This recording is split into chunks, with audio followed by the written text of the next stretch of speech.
Are you considering moving abroad and getting a design job overseas? This can be super exciting, but also pretty nerve-wracking. There is a lot involved in moving overseas and getting a job. Not only is there things like immigration and relocation, but also building up your network in that new company, applying and interviewing and getting a job. What you're about to see is a 45-minute replay of a community livestream event between myself and Pedro Marques. Pedro is a Brazilian designer living in the Netherlands and has over a decade of experience in design. Currently, he's a UX manager at Shopify and helping lead the international commerce UX team.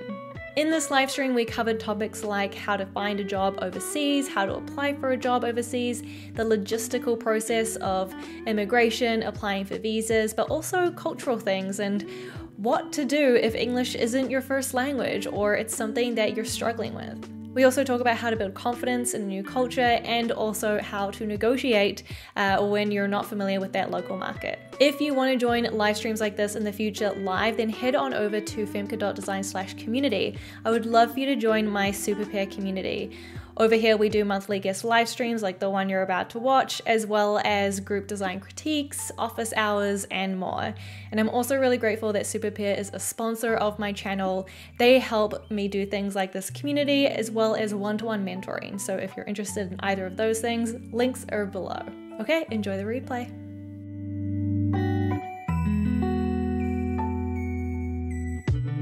I have a special guest with me today, Pedro Marques.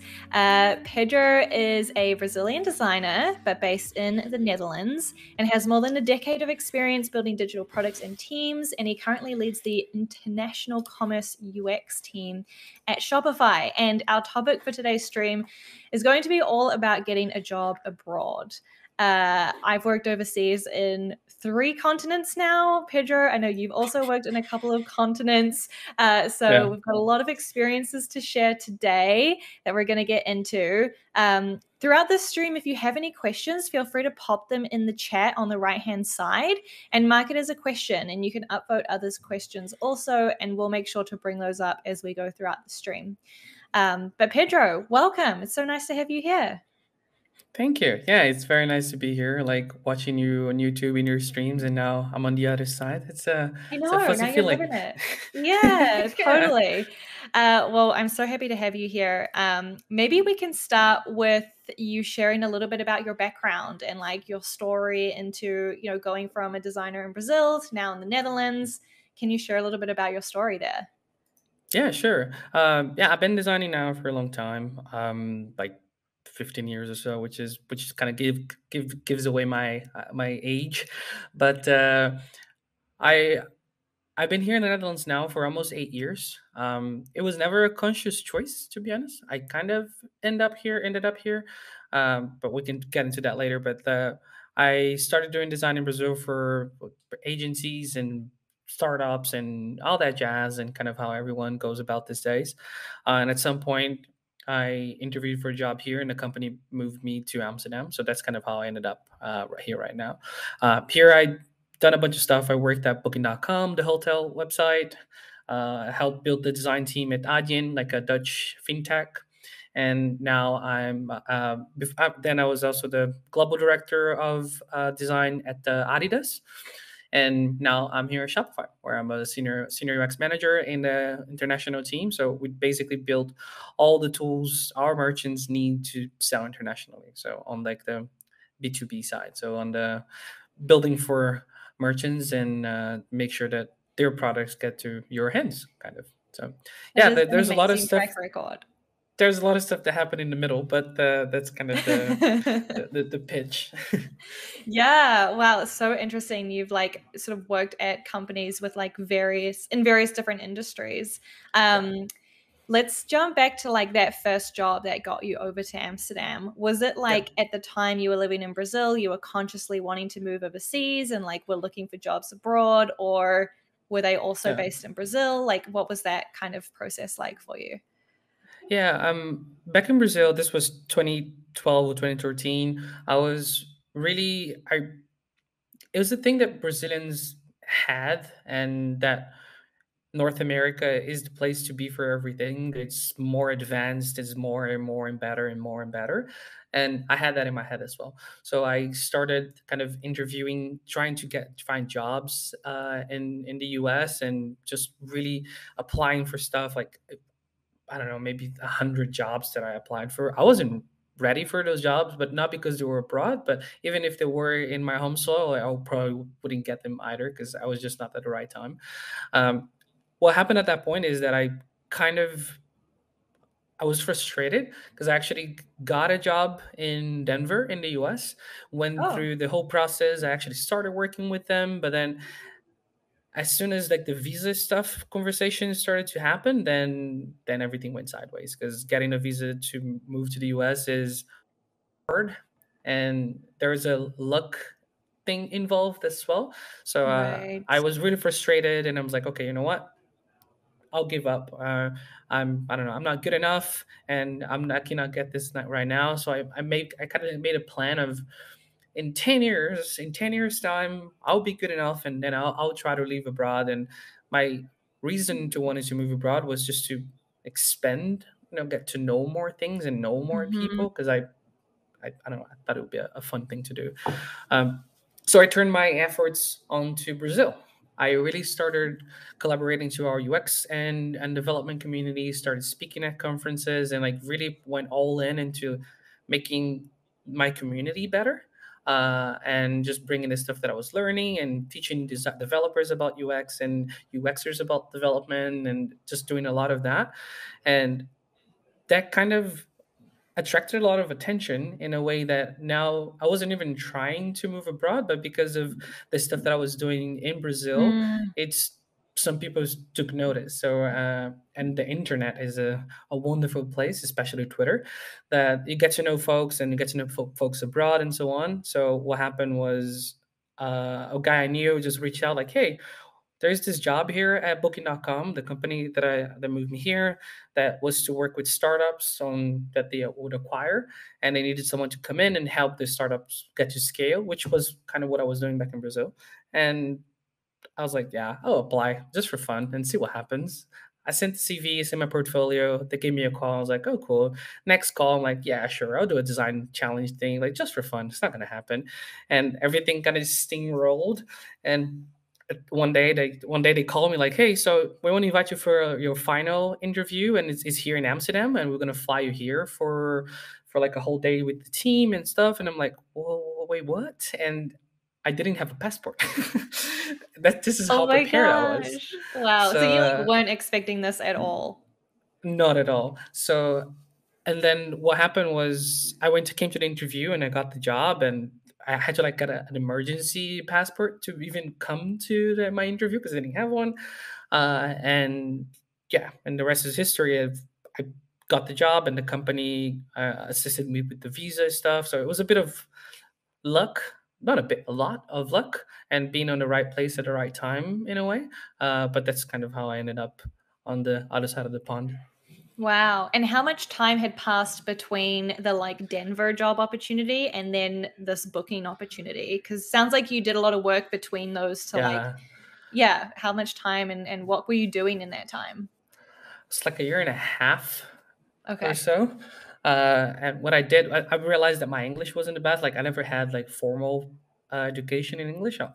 All Yeah. my English is from playing online games and yelling at strangers. Yeah. So I realized that I needed a bit more of that. So I actually seeked a job in Brazil that I could do that more. So the company where I was working for in Brazil, they had Oh, an office in the US. So I ended up working a lot with the US clients and just having that day-to-day conversation, getting comfortable with the language and stuff. So most of that right. time was really about getting just being comfortable in English, because English not being your first language, then you move somewhere where English, I mean, English isn't even the first language here, but when you move somewhere that you need to use English as your main language, oh my god, Yep. it's so tiring. I mean, you're speaking English natively, so maybe you don't relate, but you have to do the design job, and then you have to think in two languages because you're still kind of translating in your head instead Mm-hmm. of just Mm-hmm. expressing.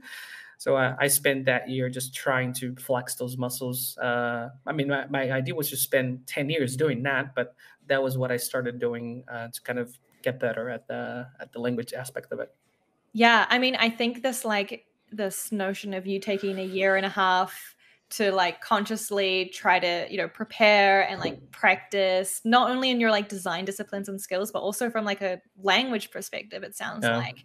And yeah, I get asked this a lot around like for folks who aren't native English speakers, like how to build that confidence. And being a native English speaker, it's hard for me to answer because I haven't been in that situation. But what has that yeah. been like for you? Because I know that like a lot of people struggle with this like language barrier where it's not that they don't speak English, they do, but they're just lacking the confidence or don't feel like they're at that level that's like good enough yet.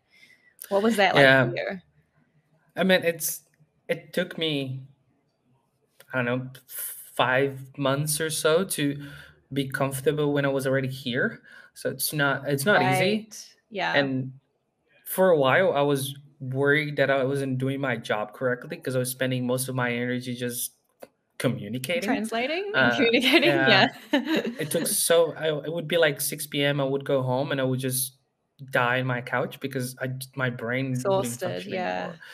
Yeah. So that process of so what I did, I intentionally did to kind of get better at English was this of I found a company. I mean, I know that it's a privilege that a lot of people don't get, but I found a company that had international clients where I could talk to them and kind of have that exposure, double down on my online gaming. So I was playing for a while. I had like a very weird accent because my all my pronunciation of English I learned with four Australian dudes that I used to play a game with. Oh my gosh, So wonderful. I love it. so for a while, my accent was a mixture of slang Australian and kind of movie American English thing. Amazing. It was horrible. So that's what I did. I was just being more intentional about those interactions and so on. So yeah, but I think to be honest, nowadays I found a few colleagues, like people that I know from Brazil, that are doing that now. That it's became easier in the past 2 years, which is online conferences. So Mm. being able to like sit through a conference talking about design online and live, it's very kind of it tests you on your Yeah. understanding and so on. And when you're comfortable with your understanding, just apply to speak at like a small online meetup that you can go and try to communicate yourself in that kind of aspect. So I've seen a bunch of now because of COVID, like all these remote events, like some friends from Brazil speaking on conferences from Zurich, but online. Right. And Yeah. that puts you in that spot and forces you to do that kind of stuff. So it's became kind of easier, I guess, but still you need to put the work and be intentional, I guess. Yeah, totally. And I feel like there is also always that like putting yourself on the edge of your comfort zone, Yeah. like it doesn't feel good, it's not comfortable, but like just No. slowly pushing yourself a little bit more and more to like get in the habit and like get familiar and comfortable with being in those situations. Yeah. Yeah, it's difficult. And I What messed about like, up. oh yeah, want to share? I mean, I did so many weird stuff, like having there was once, I don't remember what exact word, but I made a comment, like a compliment to someone's like, oh, good morning. Like, I don't remember, it was in Portuguese, was a normal thing to say. But then I directly translated it to English and said to someone in a Oh. call, and it didn't translate and it was not nice. Then my manager got a message like, hey, like, did you say this to this person? I'm like, yes, and then I had to explain, and he was Brazilian, so then he was like, "Oh Oh, shit, that's what happened." So there were a lot of like this yeah, yeah, kind yeah. of kind of fuck ups that I had to just accept that I would do Yeah, and be yeah. upfront, like, "Hey, I'm still new at this, so if I say something that's weird, Still don't learning. don't Mhm. call me up on it because that's how I learn and Yeah. stuff." So, And I think that's okay to say also. Like I've worked with non-native English speakers before.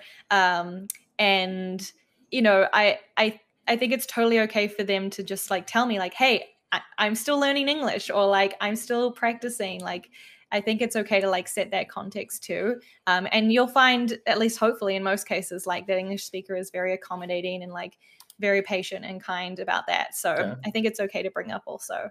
Um, so that's language. What about like any other like cultural considerations? Like I'm guessing that the culture of Brazil is very different from the Netherlands, especially in a work environment. Like, what was Yeah. that experience like for you? Was that a bit of a culture shock? Were there things you had to learn and get used to? Like, how do you deal with that? Yeah, so I think in the past 8 years, I had that shock like 4 times, which is when I moved was just I'm Brazilian and there are some stereotypes, but the truth is that we're warm hearted, we hug, we're kind of touchy in a way, like in our own Yeah, kind of our own way, not in a weird way, and that was something that was like there's small things like everyday things that like you meet someone and go like, oh hey, you give him a hug, but here in the Netherlands, that's not something that you do to someone that you just met, and right. then you go like, oh shit, then the first time is awkward, then you realize like, oh maybe I should have done that. So there are a lot of this cultural things that give you a shock, and when it comes down to Mhm. work, uh, the company I came for Booking.com, it was highly international. So everyone was from everywhere. Like my Right. team, I had this joke that I would learn how to say good morning in a language of every one of my teammates. So just come in the morning and I say like Yeah. goedemorgen, which is in Dutch. And Yeah, then I would yeah. say dzień dobry, which is good morning in Polish. And I would say like a bunch of, it was fun because most of my team were from everywhere. So the Mhm. culture shock in there is that you need to find everyone needs to you need to find like everyone's middle ground of communication and just expression and levels of comfortable of levels of comfort in English as well. So that was like this big shock of I have to think really hard. I have to really shape the way I talk because of this group. And then back in Brazil, I didn't think of that because everyone kind of communicates in the same way. So there was a Right. lot of just okay. Now I have to maybe pronounce things differently because even though I'm also not a native speaker, maybe there's someone else that is earlier on their English journey. So I have to kind of be more explicit on how I say things, and that would apply to my colleagues as well. So there was a lot of that and the international kind of environment and overall just learning how people how to how direct you can be with someone and so on. So that was a booking. And then I moved to Adyen, which is a full-on 100% Dutch company. And I was again like a slap in my face because they're very Dutch. And by that I mean I said Dutch in a Dutch accent. They are very Dutch because it's a very direct culture. Like they don't go around feedback. Like in Brazil, we kind of like to sandwich feedback. It's like, oh my god, this is amazing. But the Dutch will say like they'll skip the part and just go straight to what they want to say. Like this is good, this is bad, this is why this is this. So it's a much more direct type of kind of culture. And I got that shock as well. Like oh shit. Now I need to be direct as well. And it was about the time I started managing folks as well. Then my communications from my reports I have to be direct with them as well. Otherwise, they might not get the message and things like that. Then after that, I moved to Adidas, which is a German company. Then there's a lot of Germanness to it as well. There's a directness, but So also the interesting. politeness and adhering to written and unwritten rules of engagement across Right. everyone. So there's a lot of process even to communication. So there was Right. that. And now at Shopify, I work with people again from all over the place, but most of my team is in North America. So I'm back to like the similar way to communicating with Brazilians. I'm now having that shock again of having to change how I phrase things and how I talk about things, how I give feedback to my entire team because they're North American. Their perception of that feedback is different as well. So yeah, there's a lot of shocks, and it always is A lot always of a shock each time. yeah, you're never ready. It's always just slapping and go like, oh shit, and then you have to Yeah. kind of quickly shape how you talk and stuff like that. It's so interesting that you've had a different cultural experience even though you've been in the same location. Like, Yes. it's like I guess also kind of it comes with being based in Europe is often you Yeah. do get a little bit more, people from different countries in Europe, but also working for like bigger, more international companies too attracts like more kind of an Yeah. international, base of colleagues. So, like, yeah, it sounds like that's been like a shock for you every time. Do you have, given that you've been in like the international space and then also the like more local space like the Adi and Adidas, um, do you have a recommendation for folks like which is like a better environment or like maybe pros and cons of that? Yeah. Just curious because you've worked both on the international and the more like local side. One big recommendation that I give to everyone is a book called Culture Map. I forgot the name of the author, but she writes a lot about how different people are receptive to different types of communication, it's a really good book on communication. Even if you're in your own country, you're not planning to leave because you don't have to, it's still worth it. It's a very good read. But I think the main takeaway there is being intentional is better than it's okay to be wrong if you're being intentional in in this communication space. And what I mean is sitting down with folks and kind of like, hey, I communicate this way. How do you communicate? How do you want me to communicate to you? This kind of clears up so much because maybe you don't agree with the way you both communicate, or maybe you do something that they don't think it's right, but now they, at least beforehand, they know that that might happen, they know that they can give you that feedback and so on. So setting the ground, setting the rules of engagement in with any culture is number one.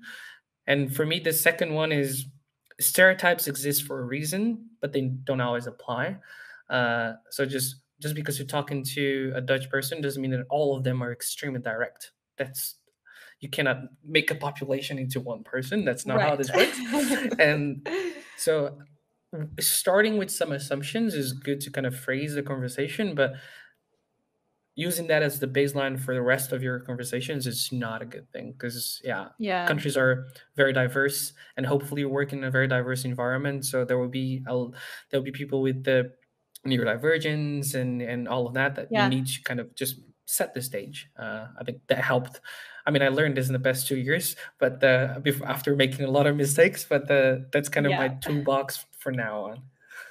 Totally. Yeah, it's so interesting, like, because I grew up in New Zealand and then I moved to Amsterdam. And I would say New Zealand's probably more on the like Brazil spectrum where we're a bit more like open and friendly. And then going to like the Dutch culture, more direct. And so while I was living there, I feel like I inherited a lot of like the Dutch culture. And then I moved to Canada, and that's where I had even more culture shock because I had inherited this like Dutch culture of directness and coldness, and then got like arrived in Canada, and I had to like almost unlearn everything that I had picked up in the Netherlands. And like I feel like Canada's more like New Zealand, so I've had to like unlearn the Dutchness that I picked up and like go back to my New Zealand ways, which Yeah, is really interesting. I think it also like is testament to how adaptable we are in different cultures and countries. You know, we just kind of yeah, inherit like the local culture. Um, yeah. And yeah. it's not just about the communication, like on design, the way you what sticks in a country, like visual designs also like it varies a lot based on the culture, but also hiring managers are the way they hire is very different. Like I've seen back in Brazil, you would always start your portfolio with something flashy, some awards or whatever. So there's this kind of like positioning yourself in your own brand. Then you talk about the work. Here in the Netherlands, or most places in Europe, you expect the opposite. People would do that less. Right. There will be less me, and more this is the work. Yes. And in Brazil, that's how we're more like we have more like a personal brand in general. So Right. this different. Like when I was then after I was here for a while, I was like looking for another job. I was like, hey, my Brazilian profile is not going to cut it. Like how people here want to read, they want to be direct. So let's be direct. Like here's the project, here are the results, and here's some other stuff that you can look into. Like making my Yeah. portfolio for that specific segment becomes a design assignment of like, who are the end user of this, and they understand what they Yeah. care about, and Right. so on. So that also applies for kind of job seeking, I guess. Yeah, let's talk about that part of the process of like, you know, looking for jobs abroad, applying for jobs abroad. It sounds Yeah, like you kind of got a little bit lucky in that they reached out to you yeah. when you were in Brazil. But yeah, what advice do you have for folks who are trying to do more of that outreach? Like they intentionally want to move abroad, they're trying to find jobs overseas. It sounds like tailoring your portfolio to the culture or like the country you're applying for is one thing. Is there anything else you think is worth considering, or any other advice you would have for folks in this area? I mean, yeah, when I moved here, like I was kind of I had the privilege of being like referred by someone, uh, but afterwards I had to look for another jobs, like change jobs as well. So I think that the main thing for me there was I mean, it's a design assignment in a way that like who are you sending this to and so on. What really sticks out a lot of the times is being direct about the work, like being upfront about the work and your participation on the work. A lot of cultures, like in the US and in North America, if you say a lot of "we" on like project, people will read it like, "Who is we? Did this person actually do something there?" Like maybe there's more a bit more on the "I" side and less on the "we" side, and have to strike that balance. And here in the Netherlands, like if you say "I" too much, then it's like, who's this? Just like maybe it's weird. Like it's not. It's odd. It's like, did you do this by yourself? Did you have a team? Like what happened? So there's this kind of things you have to pick up. Like so, it's good to look into that. And what I found helpful was when I was building my portfolio here, I tried to find a lot of like Dutch. On my eyes, successful designers and seeing their portfolios and how they present themselves, and use that as a baseline of how they talked about the work, how they talked about their experience, and then frame my experience on with that lens. Because in my head, I was like, I mean, they are successful people in this country, and if the way they're doing, I assume it works. So I can Something, right? Yeah. yeah, I can start off from that assumption and base my CV and language and how I phrase things in that way. And Yeah. that comes to job titles. Job titles are wildly different in places. Just how people talk about the work, like how you talk about like oh, double diamond process and this and this. Some places are less about the process and more about the work. So to talk so much about that, then it's kind of odd as well. Hmm, So hmm. there's things you can pick up by looking at people from those places and trying to see kind of how they got hired. And to be honest, reach out and ask for feedback because I did that. Actually, my the job when I moved to Ajin was a bit like that because I reached out to Nick, who was the head of design there, more to like a feedback. Like I saw he had a position with a title that wasn't the same title that I had, and I was like, "Hey, like, what is this job? What is why do you call it this?" And then he's Mm. like, "Oh, this is why. This is what we expect." And then he's like, "Oh, do you want to have a coffee to talk about it?" Long story short, I worked there for 4 years. Uh, so that was just reaching out and asking questions. A lot of the time, people would Yeah. take time of the from their day to help others. Yeah, I love the advice around like looking at designers like in their country or in their culture and using that to inform like what your portfolio should look like or what people are Yeah, expecting there.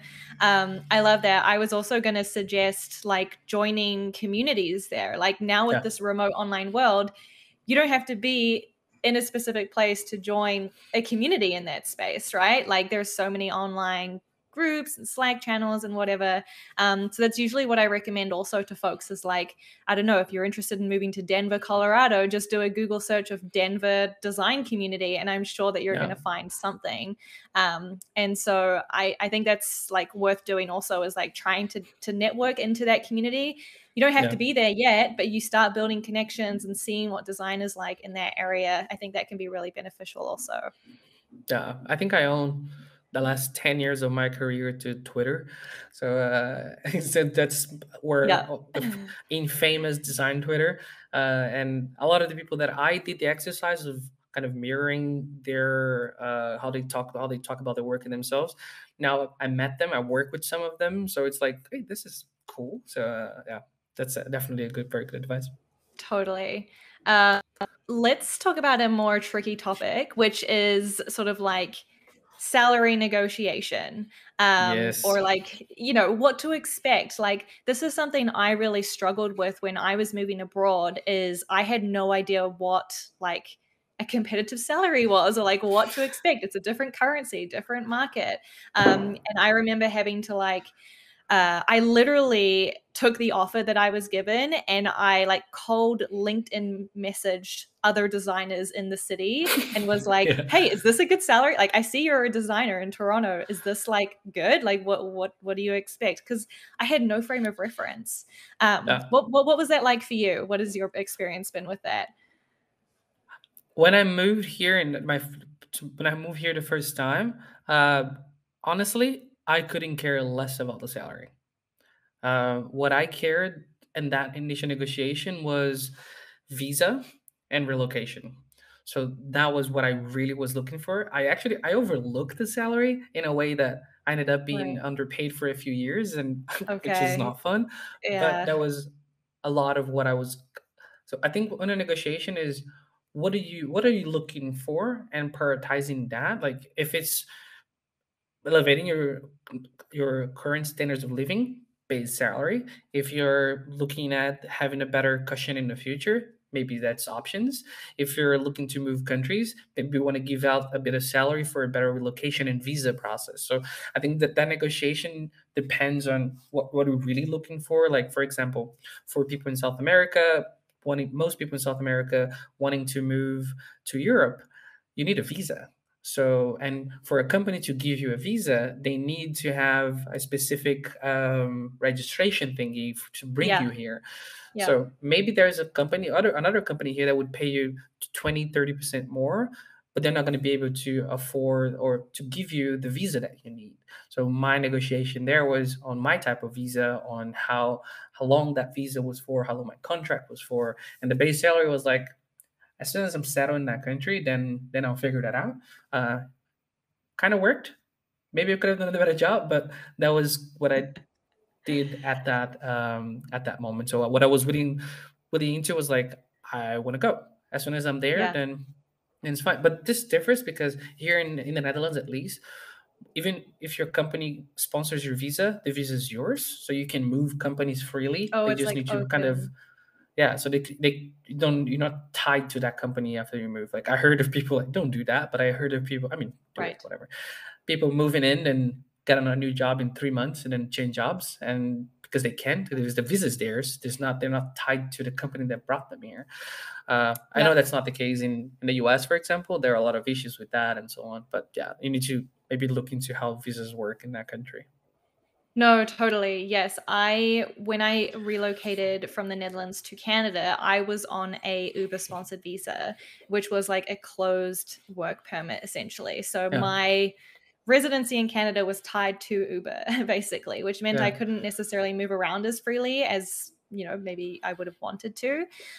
yeah, I eventually applied for permanent residency, and so now I'm off that and able to work at other companies in Canada. But yeah, it is a huge thing to consider of like, yeah, what is important to you? What's your priority? Like, is it visa? Is it relocation? Is it more salary? I yeah. think that that's definitely worth considering. I know we have a chat Right. also, a question in the chat about Glassdoor. Like, do you Yeah. trust Glassdoor regarding the salary? Like, I mean, I do think it's good to just do some desk research, right? Like, just do some Googling, whether it's Glassdoor or I think there's also levels.fyi. To just see like, okay, what can I sort of expect with regards to salaries for this kind of role at this kind of company or in this kind of market.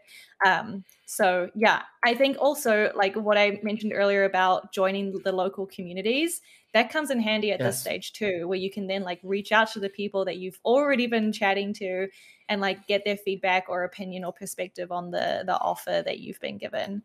Um, Yeah. yeah, a lot Yeah. of Like things at play. I did the same. Like when I got my offer for booking, I the booking one was I don't know, it was weird because they gave me the I did an interview and I could at the end of the day they just showed up with a contract like you got the job, here's a contract, and I was like, oh shit, and I just signed it. I don't do that, but I didn't read it at all. Um, but after that my next jobs, um, I DM'd a bunch of people with just the offer like, hey, this is Mm, the offer that I got. Like, what do you think? yeah. Glassdoor is useful, but Glassdoor data takes a while. Just be like, you can think that Glassdoor data is, I don't know, 6 months to a year behind what the company is Right. currently doing. And a lot of the times, especially in tech, when people a lot of the times put their total compensation, and total compensation is base salary plus other stuff. So you never know if they're like, oh, it's 100,000 euros salary. Maybe that's like a 40,000 euro salary with 60,000 in options is spreading 4 years. Mm, mhm, So mhm. you never know. So you can Yeah. take with a grain of salt, but it's quite good. I saw you share the levels FYI thing as well. That one is really good. It's very much towards engineering, but I find that Yes. it actually helps, because if you come to a conversation and like, hey, I know you're engineers, or like, hey, this is what I expect based off of the engineering side, and maybe they tell you they can't do that, they're like, but you do that for engineers. So you're also kind of putting That's why I yourself in the did. same, yeah, on the same Yeah. kind of level playing field.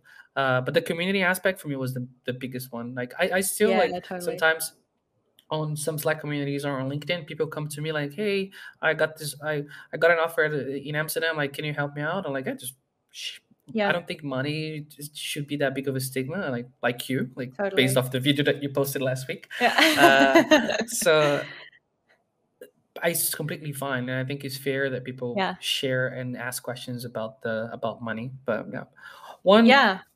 on this one, the last thing is, if you're talking to a recruiter, especially in a bigger company, their job is to get someone in. Their main incentive is to fill that position. So a lot of the Mhm. times, people feel like they're against or the recruiter. Like it's a fight of like, I gotta show that It's a battle. I'm yeah, Uh-huh. it's a battle. But a lot of times, it's much more of a partnership than you think it is. So Right. if you're unsure and so on, like if you feel like you can trust that recruiter, of course, it's not a rule of thumb as well. It's also good to ask like what the ranges are, what you think is fair. Like be open about it as well, because Yeah, in the end, it's also a test in the company whether they are willing to share this type of information, and they're willing totally. to kind of have a conversation about it. Because if they can't talk it on the recruitment phase, you're gonna have a hard time getting a raise afterwards.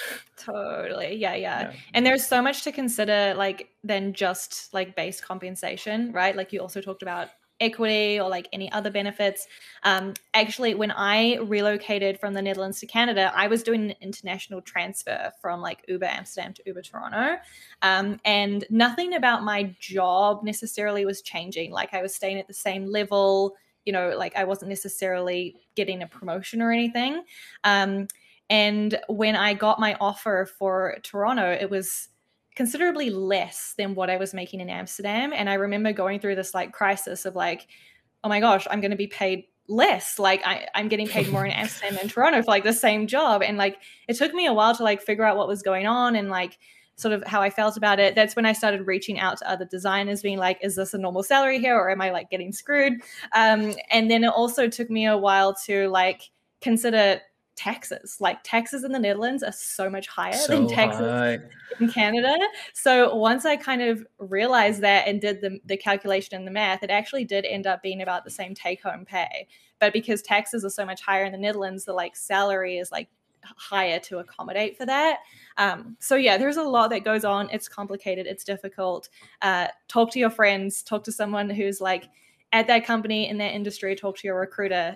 They should be able to help Yeah. you out because yeah, it's And challenging. if you come into the Netherlands, you can send me a DM and I'll let you know.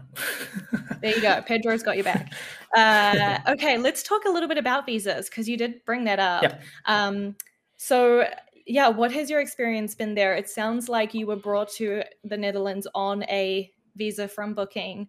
Um, what's your experience with that, and what advice would you have for folks who want to move abroad? Like, should they Yeah. try to get a job with a company who can then provide relocation and like visa support, or should they move there and then try? Like, yeah, any tips in that area from your experience? Yeah. I think someone asked as well, like, when do you bring that up and at which step of the process? I Yeah, personally would recommend bring that up as early as you can in the process, because you might end up wasting everyone's time. That maybe the yeah, company really likes you and you like the job and everything would be perfect, but visas simply won't work. Uh, it's a bummer everywhere. So I would bring that up as early as you can to the company and just see kind of what happens. On my experience with visas is, I came here on a work visa that it's called a high skill migrant, which is mostly the visa that people come for tech in the Netherlands.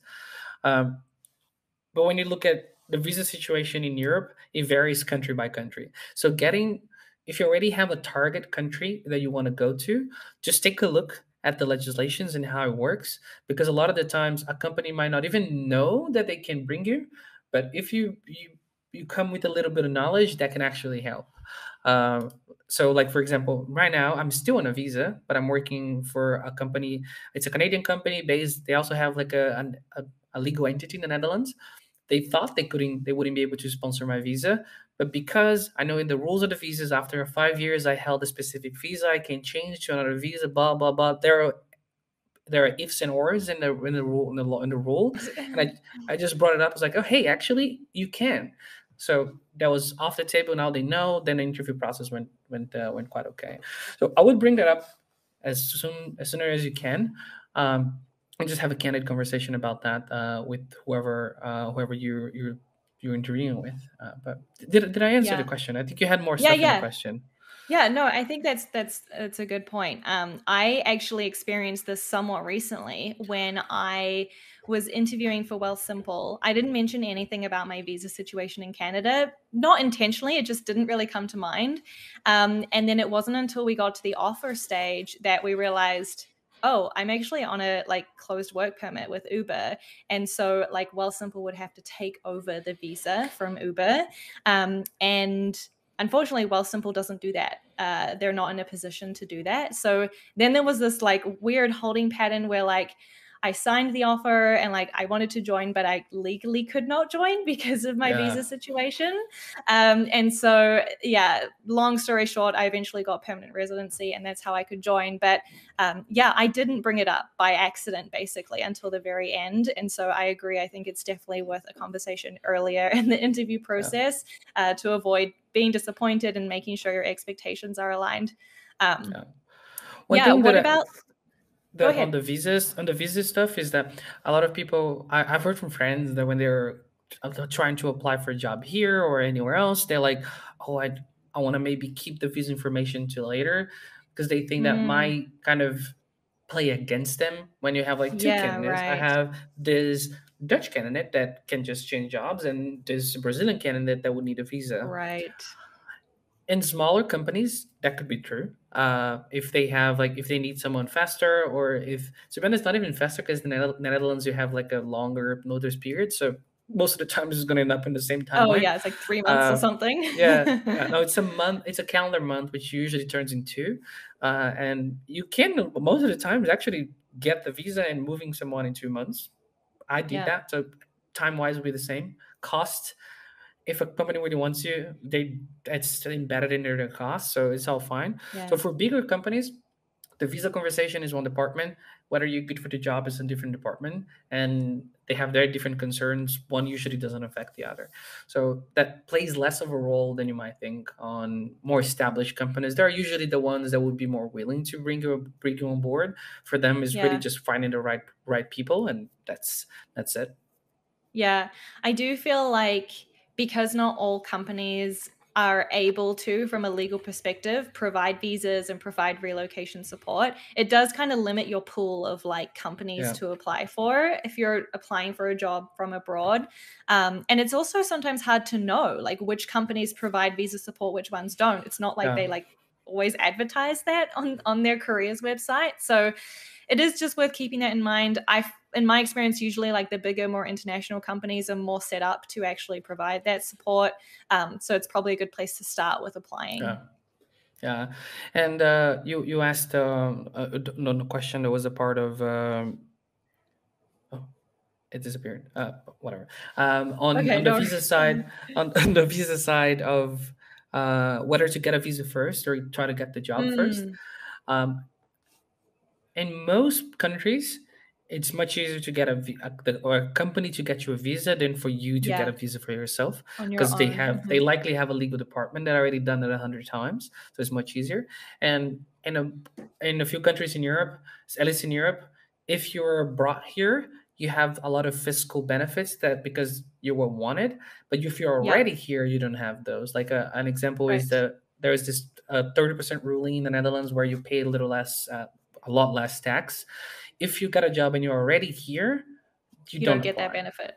You Hmm. don't get it. You get it if they bring you here. And I think the same Yeah, applies to Spain, and there are some other places in Europe that have a similar kind of yeah, approach. So I would really try to get a company to move you, and because that'll be the easiest path. But operationally easier, and maybe not easiest to get the job, but operationally easier. Right. That would be kind of my tip for that. That's the same tip that I give to some of my friends. Like, come, like I said, the prioritization of you want to come, then kind of then establish yourself. Maybe your negotiation is more around the visa and less about the salary. So it depends Yeah. on where what you want at that moment. Yep, totally, totally. Um, let's talk about the effect that like COVID remote work culture has had on Yeah. this. Um, how, in your experience or from your perspective, how has that impacted the ability for folks to move abroad when we're like shifting to this more remote kind of working culture? Yeah. So I this is one thing that I'm torn about. It's just I'm really like pro remote. I love working remote, and I think most companies are would benefit for action from actually doing that. But then, because like now I talked to Shopify like multiple times throughout the years. One time they offered me a job in a place I didn't want to go. I Then we didn't do it. Then they offered me the job again in another conversation, but the visas didn't work out. Now I'm there, um, and now and today I was like a few weeks ago I was thinking like now if you want to move, maybe it's harder because a company can actually hire you where you are.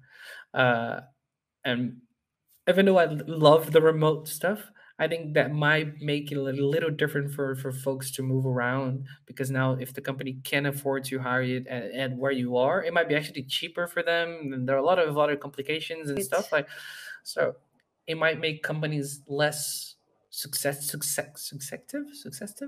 more prone to kind of help you with visa and relocation stuff because they don't Yeah. have to. So I'm a little bit afraid about the future of movement about on kind of work visas and stuff.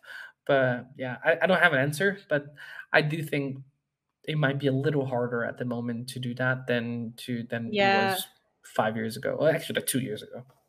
Yeah, yeah. It's also like I feel like the term remote is like getting blurred. Like what does that actually mean? Like does that mean like literally globally remote, you can work anywhere, or does it mean remote in a particular country? Does it mean remote in a particular time zone? Right? Like I think Brazil lines up with some North American like East Coast time zones. So it's like Yeah, if they're time zone specific, you technically could work from Sao Paulo and be on the same time as your friends in New York. So then like you don't yeah, necessarily need to relocate. So yeah, I agree. It is a tricky one and could potentially make it more difficult to like justify companies relocating you when maybe they're more uh, concerned about time zone, or they could just hire remote in their country that they're already yeah. operating in. I think this made it a little harder and just more. I don't know if harder is the right word, but it just made it a bit more complicated for Europe. But for example, if you look at the U.S. and someone asked like, why is the U.S. so finicky about visa and brought up in every time, is that they're if you're just like a normal working visa, it's a lottery and you're in the same pool with like a bunch of people. They have a specific number per state. There's like a lot of regulations that literally like spin the fortune wheel and check if you get it or not. Not literally, but almost. Um, but they have another visa, which is a transfer visa, which is probably similar to the one that you had with the Uber.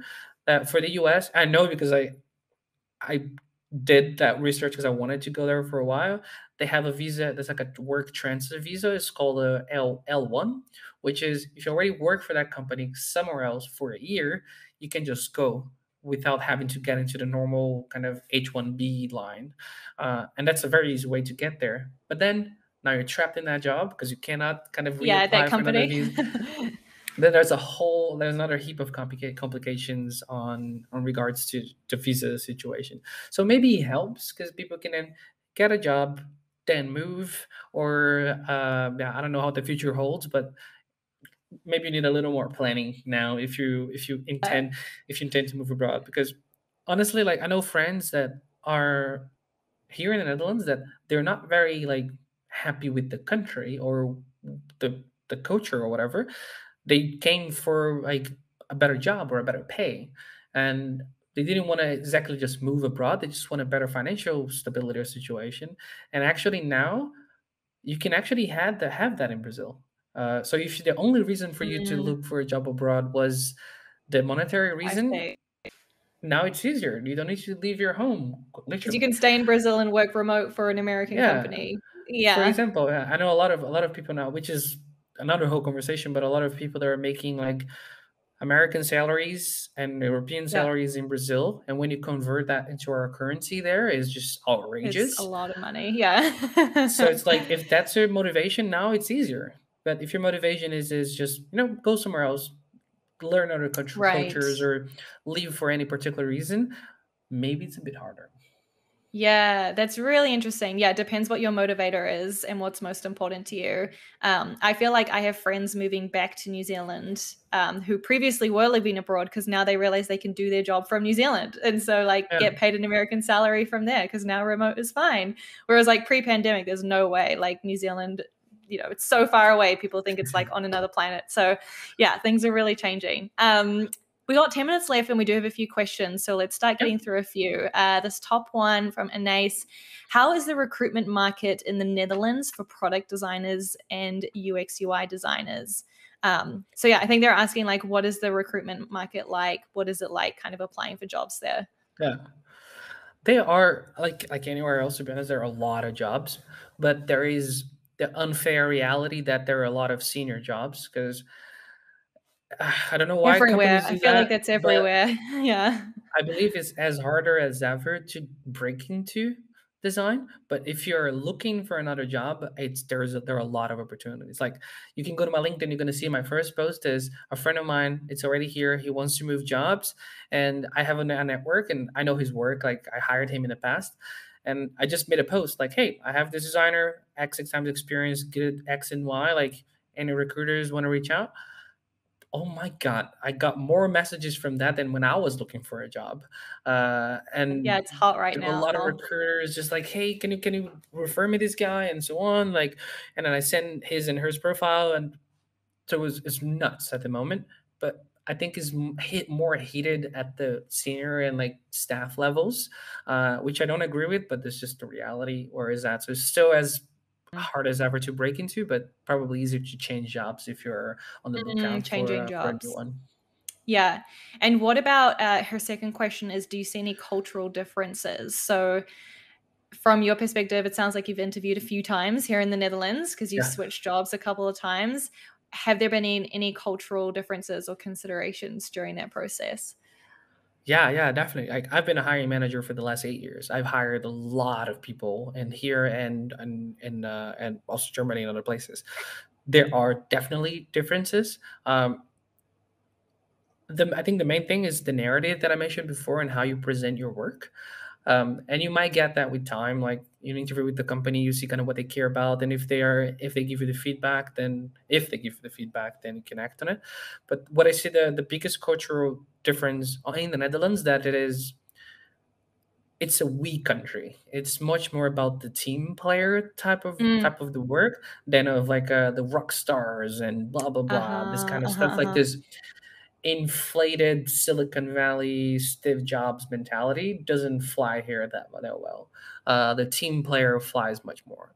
So I think that was one thing that I've seen in the past few years hiring here. But anywhere you go, there are differences on what that culture values and what that company values as well. One thing that I like to do is read their job postings and try to do like a sentiment analysis on their job postings, because then you can see how they talk about certain things, and that Yeah. helps a lot on how you will talk about, or how you can talk about them as well. So that helps. But yeah, they're always different and there's no silver bullet. It's a lot of the times just try and error, to be honest. Yeah, totally. Yeah, I find that like there is kind of a design hiring process that does tend to be similar across different Yeah, places. Like, the it's the take same home everywhere. assignment, yeah, like whatever, the Yes. portfolio presentation, like those are usually the same. But Yes. maybe, like you mentioned, what they're looking for could be slightly different, or like the qualities Yeah. that they value could be slightly different. And Yeah. I guess that's where doing a little bit of your research and homework and looking at the portfolios of the designers that work in their country could be really Yeah. useful. A small funny one that I realized a few years back is that take home assignments in Brazil and North America now, because I know, um, there it's very common that they give you like a task or something that is directly related to the company, Ah, right. and it's fine. Like we do it. Like, hey, how would you do our checkout? Yeah. And then the person goes and does that. Here, at least in the Netherlands, that is very much frowned upon because people Mm, here have a much bigger kind of, they have more boundaries around their work and what they right. produce.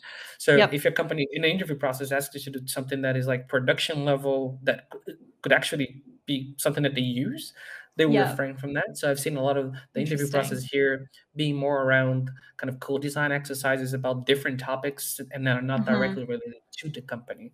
I think now this Mm-hmm. is getting more traction around the world, but it was the norm here. Like at Adyen at Mm, some point, we had like a very silly task, which was like building a dashboard to manage a farm, and then we give you the kind of the some information about it. So nothing with finance, but the bottom line yeah. is the same, but it was not directly about the work. So all of these Interesting. things change, and it's funny that you can see like, oh, okay, it's like, and some countries in Europe, they're now paying you to do take home assignments and stuff like that. So Ah, yeah, yes, yes. A little bit more like they value a little bit more, maybe like the time and the yeah, effort that you're going to put in. Yeah, I also feel like when I was in Europe, they valued like references a lot more yeah, than like here in North America. I have not ever really been asked to like provide a reference. I feel like in Europe, it's a bit more like going by the book, maybe a little bit more, we got to do our due diligence and everything. yeah, So yeah, you might expect a few like extra steps in your in your hiring yeah. process for that. Um, I'm not sure if you have an answer to this, Pedro. Denise asked, are there any good contracting agencies that would hire Ooh, internationally? I'm not super familiar with the agency world, so I, me I neither. don't have an answer to this question. Um, but I'm Yeah, me sure neither. there is. Yeah, I would encourage you to do some research online and see what you can find. Um, I guess this goes back to like now that remote is so well accepted, like maybe it's easier to work for an agency in Yeah. that context, or maybe not. I don't know. Then we have a question from Aika. So maybe we can just generally sort of take this question like, is LinkedIn a place that you would recommend people look for jobs? Have you applied for Yeah. jobs there? What's been your experience? I find LinkedIn a very good index, but I had much higher success rate finding a position in LinkedIn, going to the company's website, and then applying on their company website. I don't Interesting. know why. I don't know. At least in the past, I don't know why or how things got lost in there. Like there was a case here in the Netherlands. I applied through LinkedIn to like to the company, like to the LinkedIn Easy Apply thing. Yeah, Um, yeah, I didn't hear anything, and then I just like messaged the recruiter and like, oh, we didn't yeah. see it. Like I was like, I got lost somewhere on LinkedIn stuff. Whatever. So Yeah. I had higher success doing it there. But I think now most positions on LinkedIn actually link you to the company's kind of glass, not glass, or like a greenhouse or something. So Yeah, yeah, yeah. that's usually that. But my somewhat hot take on this is referrals are a huge thing. Tech companies pay people a lot of money to refer Yeah. a candidate. Like at times in previous companies, they're like, if you refer someone, you make 5,000 euros just for referring that person. Referring. Yeah. So don't spam people, but if you reach out, if you look at the job board, the job position, if you like, you have a shot, like, there's Yeah. no harm reaching out to people and asking, like, hey, like, what do you think of my portfolio or whatever, like, or ask to have a chat with them. And if they think you're a good fit, then they can refer you. They also make something out of that. So don't shy Totally. away from this, because in the end, it's a win, literally a The win-win. win-win-win Yeah, yeah. situation, like a triple win, because you get a Yep. job, they get the money, the company get the headcount that they were looking for. So Totally, yeah, yeah, and I think LinkedIn is a great platform for finding those designers. Like, you yeah, can search the company and like who's currently working there, who are the designers on the team. I've definitely done this in the past. I've just like looked at the company, found a designer that works there, reached out to them. And maybe you don't have like you could blatantly be like, "Will you refer me?" But you could also take more of an approach of like, "I'm interested in the role. Can like I have a yeah. couple questions, or could we chat about it?" Like you say, Pedro, often companies pay a lot for referrals, so they're incentivized to take your message seriously. Yeah, exactly. But again, like I know a lot of people like spam folks at bigger companies, I don't know, Google, Uh-huh. Facebook, or whatever, Right. and it's not nice. But if you take your time, do that nicely. Like people, you find nice people, and you want to work with nice people. So Yeah. that's it's something. It's a avenue. So Yeah, totally. Takes a little bit of perseverance, but can really pay off. yes. Cool. Well, I think that's about all we have time for today. Pedro, this was such a fun Okay. chat. Thank you so much. Yeah, for joining. And thanks to everyone for joining in the stream today. I'm going to drop Pedro's links again if you want to follow Pedro on Twitter. I also linked your portfolio there. Yeah. Thanks so much for your time, Pedro. Yeah, thank you for having me. And if there are any Brazilians or Portuguese speaking folks, like years ago I had like a YouTube channel talking about doing Right. UX abroad. There's like a 2 or 3 like long videos talking about a bunch of the same points that we talked about in here, but in more detail. So feel free to check it out. It's in Portuguese, and we're drinking and that, so that's it's an interesting one. But if you want to check it out, just check it out. But yeah, also reach out. Like I said, if you have questions and stuff, and I'll often take time. I take a lot of time in my week just to kind of answer some questions and try to help other folks, like folks help me. So yeah, feel free to reach out as well. That's so generous of you. Thank you so much. All right. Thanks everyone for tuning in. Hope you have a wonderful rest of your week, and we'll see you next time. Bye. Bye bye.